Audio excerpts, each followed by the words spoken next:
Ya, assalamualaikum warahmatullahi wabarakatuh. Nama saya Ahmad Fani Baryansa dari Fakultas Hukum Universitas Muhammadiyah Malang, NIM 212. Saya di sini akan mempresentasikan materi ke-9, yaitu tentang berakhirnya suatu perikatan. Nah, berakhirnya suatu perikatan ini diatur dalam pasal 1381 dalam KUHP Perdata, yaitu diantaranya berakhirnya perikatan ini yaitu perikatan terhapus. Perikatan terhapus ini dikarenakan satu, yaitu pembayaran.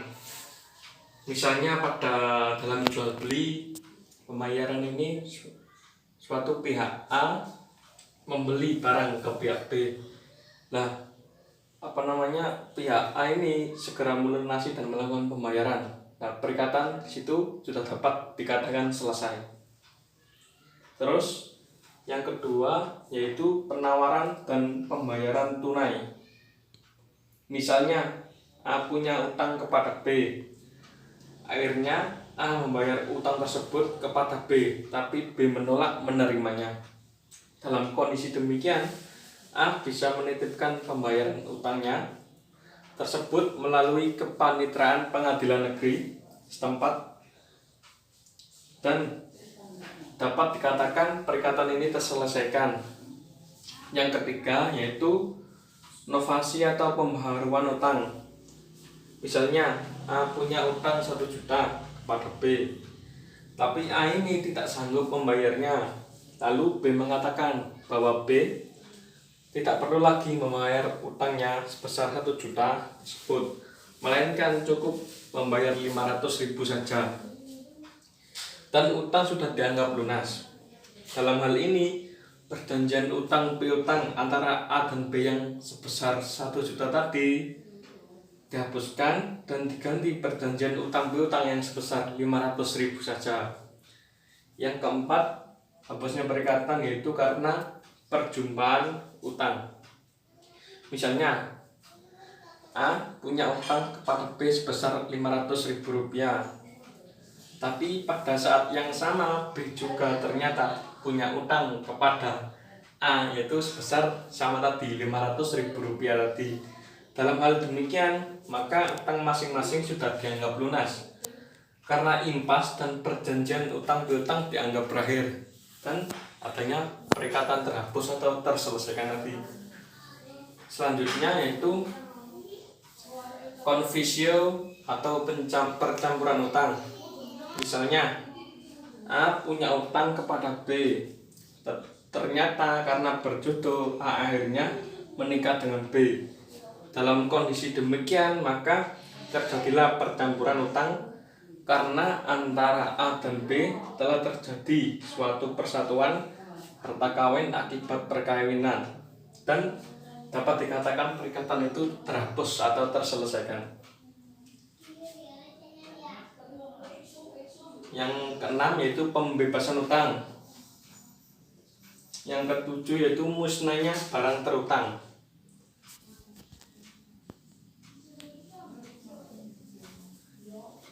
Yang terakhir, hapusnya perikatan ini dikarenakan lewatnya waktu atau telah kadaluarsa.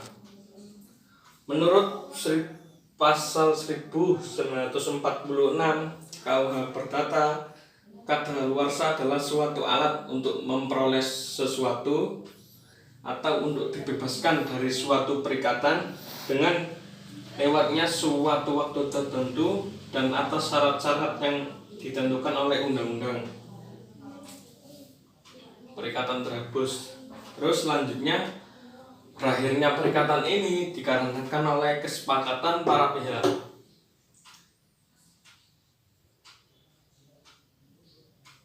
Ya, kesepakatan para pihak ini merupakan persesuaian pernyataan kehendak antara satu orang atau lebih dengan pihak lainnya yang mengadakan perjanjian. Apa yang dikehendaki oleh pihak yang satu dengan pihak yang kedua ini sama-sama menghendakinya dan dapat dikatakan berakhirnya suatu perikatan tadi. Terus selanjutnya ada putusan hakim. Berakhirnya perikatan karena putusan hakim ini yaitu telah dikeluarkan adanya suatu putusan dari pengadilan sendiri tentang suatu perjanjian antara pihak B dengan pihak A. Nah, dari perjanjian itu dikeluarkan suatu putusan dan dapat dikatakan berakhirnya perikatan tadi.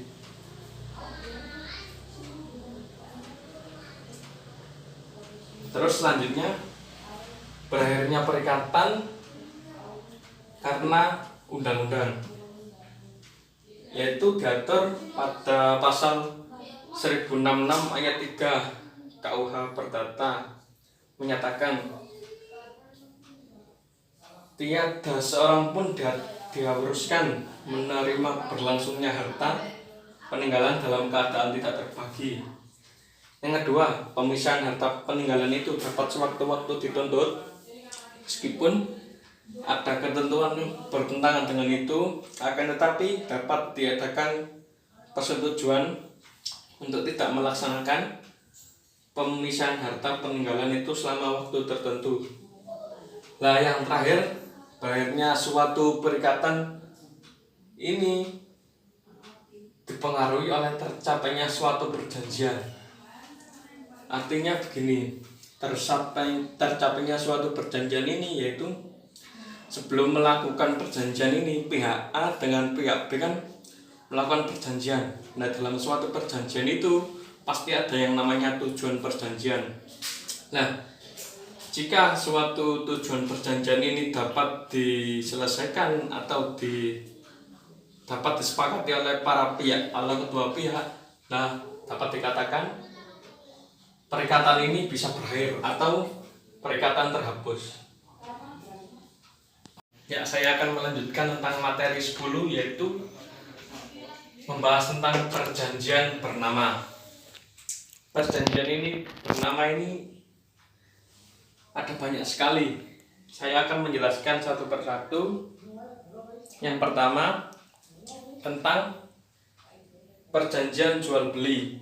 Perjanjian jual beli ini diatur dalam pasal 1457 KUHP, menyatakan bahwa suatu persetujuan dengan mana pihak yang satu dengan yang lainnya mengikatkan dirinya untuk menyerahkan suatu barang dan pihak yang lain untuk membayar harga yang dijanjikan. Seperti contohnya gini, pihak A ingin membeli barang yaitu mobil kepada pihak B. Nah, pihak A ini membayar harga mobil tersebut kepada pihak B. Setelah dilakukan pembayaran secara lunas dan sah, akhirnya pihak B ini memberikan barang mobil itu kepada pihak A tersebut. Yang kedua ada perjanjian sewa menyewa.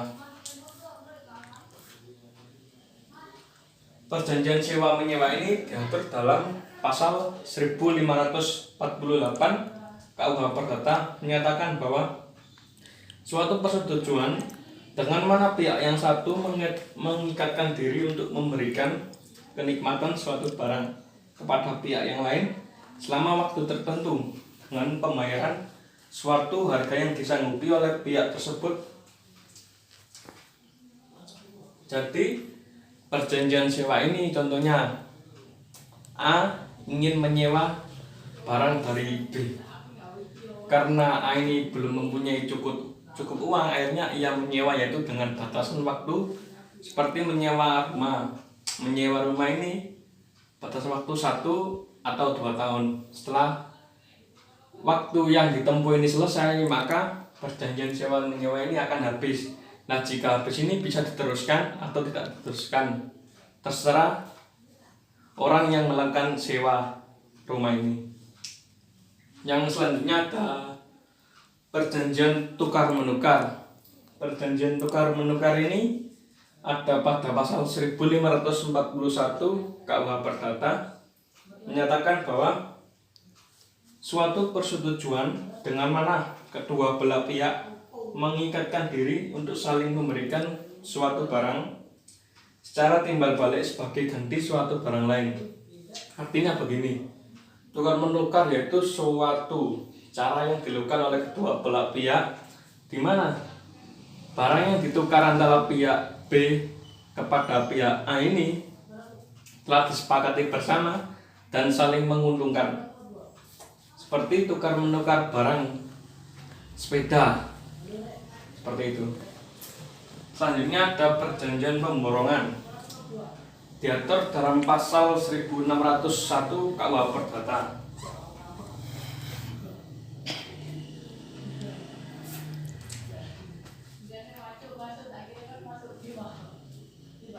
Perjanjian pemborongan ini yaitu seperti perusahaan PT yang melakukan pembelian dengan jangka waktu tertentu. Nah, setelah jangka waktu itu ditempuh, maka barang ini diborong oleh pihak perusahaan itu atau PT itu. Selanjutnya ada penghibahan. Penghibahan ini diatur dalam pasal 1666 KUH Perdata, menyatakan bahwa suatu persetujuan dengan mana seorang penghibah menyerahkan suatu barang secara cuma-cuma tanpa dapat menariknya kembali untuk kepentingan seseorang yang menerima penyerahan barang itu. Selanjutnya itu pinjam pakai. Pinjam pakai ini diatur dalam pasal 1740 KUH Perdata, menyatakan bahwa suatu perjanjian dalam mana pihak yang satu menyerahkan suatu barang untuk dipakai dengan cuma-cuma kepada pihak lain dengan syarat bahwa pihak yang menerima barang itu setelah memakainya atau setelah lewat waktu yang ditentukannya akan mengembalikan barang itu. Seperti contohnya begini, pihak A ini ingin memakai barang dari pihak B, contohnya sepeda, tetapi pihak A ini tidak memiliki cukup uang, terus melaksanakan suatu tembusan yaitu pinjam pakai ini. Jadi dengan cara meminjam ini, tapi setelah batas waktu peminjamannya selesai, barang ini harus dikembalikan kepada pemiliknya. Selanjutnya ada perjanjian pinjam meminjam, diatur dalam pasal 1754 KUH Perdata, menyatakan bahwa suatu perjanjian yang menentukan pihak pertama menyerahkan sejumlah barang yang dapat habis terpakai kepada pihak kedua dengan syarat bahwa pihak kedua itu akan mengembalikan barang sejenis kepada pihak pertama dalam jumlah dan keadaan yang sama. Contohnya yaitu dalam pinjam meminjam ini, pihak A pinjam barang pihak B. Lah, setelah proses peminjaman waktu itu selesai, maka barang itu dikembalikan kepada pihak B dalam jumlah dan keadaan yang sama. Selanjutnya ada pemberian kuasa. Pemberian kuasa ini diatur dalam pasal 1792. Menyatakan bahwa suatu persetujuan yang berisikan pemberian kekuasaan kepada orang lain yang menerimanya untuk melaksanakan sesuatu atas nama orang yang memberikan kuasa. Pemberian kuasa ini ada dua, yaitu kuasa jual dan kuasa beli. Jadi kuasa jual ini di mana penjual menyerahkan kepercayaan kepada suatu orang yang disebut kuasa jual. Nah, setelah kuasa jual ini diberikan kepercayaan atau amanat, mereka melakukan penjualan terhadap barang yang dimiliki oleh orang yang memiliki barang tersebut. Terus selanjutnya yang kedua, kuasa beli. Kuasa beli ini kan dalam pembelian barang seperti jual beli tanah kan ada kalanya melalui mediator. Lah, itu kan mediator kan juga kadangkala kan diserai amanat atau bisa disebut sebagai kuasa beli. Selanjutnya, perjanjian bernama ini ada yang namanya penitipan barang. Penitipan barang ini diatur dalam pasal 1694 KUH Perdata yang berbunyi, penitipan adalah terjadi apabila seseorang menerima sesuatu barang dari orang lain dengan syarat bahwa ia akan menyimpannya dan mengembalikannya dalam wujud asalnya. Jadi, semisal pihak A menitipkan barang kepada pihak B. Nah, dalam jangka waktu tertentu, jika pihak A ini ingin mengambil barang itu, maka pihak B dengan senang hati akan mengembalikan barang itu sesuai dengan wujud asalnya. Terus selanjutnya yang terakhir yaitu perjanjian bernama yang terakhir yaitu perdamaian. Perdamaian ini diatur dalam pasal 1851 KUH Perdata menyatakan bahwa suatu persetujuan yang berisi bahwa dengan menyerahkan, menjanjikan atau menahan suatu barang, kedua belah pihak mengakhiri suatu perkara yang sedang diperiksa pengadilan ataupun mencegah timbulnya suatu perkara bila dibuat secara tertulis. Jadi di sini perdamaian ini intinya pihak satu dan pihak yang lain atau pihak yang lainnya lagi ini saling percaya antara satu sama lain. Dengan munculnya kepercayaan itu, maka diharapkan suatu hasil yang memuaskan bagi para pihak tersebut. Saya akan menjelaskan materi selanjutnya yaitu materi 11 tentang perjanjian tidak bernama. Perjanjian tidak bernama ini ada banyak sekali. Yang pertama, saya akan menjelaskan tentang perjanjian lisensi. Perjanjian lisensi merupakan izin yang diberikan oleh pemegang paten kepada pihak lain berdasarkan perjanjian pemberian hak untuk menikmati manfaat ekonomi dari suatu paten yang diberikan perlindungan dalam jangka waktu dan syarat waktu tertentu. Jadi contohnya seperti ini. Pemegang paten ini memberikan amanah kepada pihak lain berdasarkan perjanjian untuk menikmati suatu manfaat ekonomi dari suatu paten ini. Nah, dalam perjanjian itu ada batas waktunya, dan jika batas waktu itu telah selesai, maka bisa dilanjutkan atau bisa diakhiri. Selanjutnya, perjanjian yang kedua yaitu perjanjian pembiayaan konsumen. Perjanjian pembiayaan konsumen ini diatur dalam buku ketiga bab 2 pasal 1319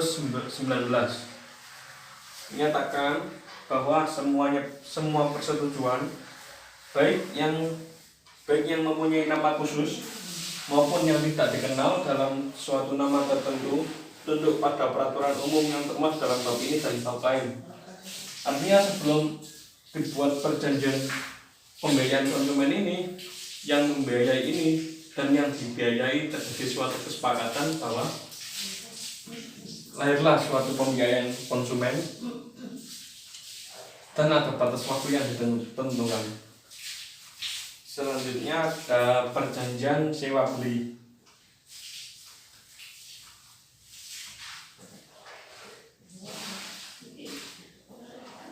Perjanjian sewa beli ini merupakan perjanjian yang dilakukan oleh pihak pertama dan pihak kedua untuk melakukan penjualan barang.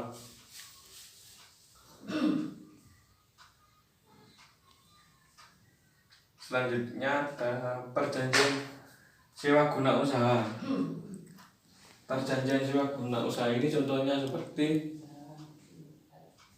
sewa guna usaha, contohnya seperti ruko.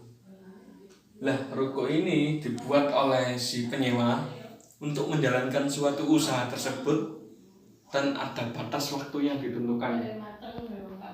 Dan jika batas waktu itu telah selesai, itu dapat dilanjutkan atau dapat diakhiri oleh penyewa itu tadi. Selanjutnya ada perjanjian anjak piutang.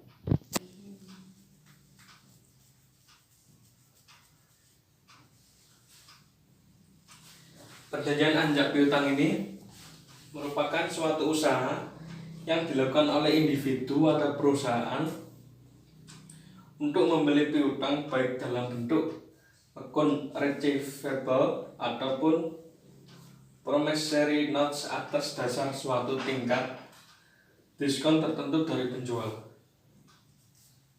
Selanjutnya ada perjanjian waralaba.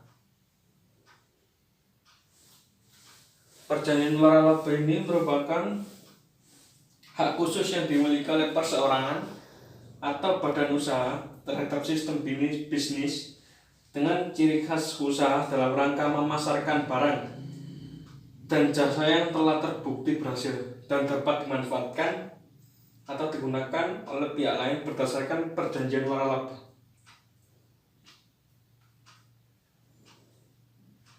Ya, ini maksudnya perjanjian waralaba ini memberikan hak khusus kepada perseorangan atau badan usaha. Nah, ini bisa dikembangkan oleh perusahaan tadi dengan waktu-waktu yang telah ditentukan. Yang terakhir ada perjanjian bond. Perjanjian bond itu perjanjian bangun guna serah.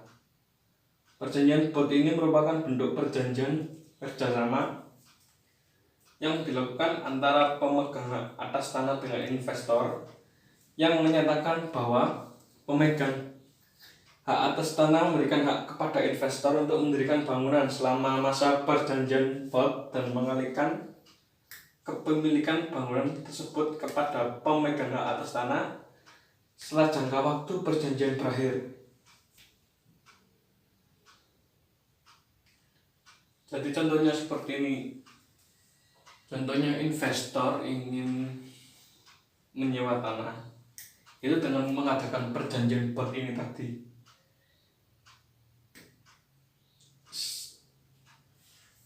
Penyewaan ini dimaksudkan untuk dimanfaatkan untuk menikmati ekonomi dari hasil suatu yang disewa tadi. Selama masa perjanjian bond dan setelah waktu perjanjian ini telah berakhir, perjanjian itu bisa dikatakan selesai atau berakhir. Ya, itu tadi yang dapat saya sampaikan. Bila ada salah kata, saya mohon maaf. Wassalamualaikum warahmatullahi wabarakatuh.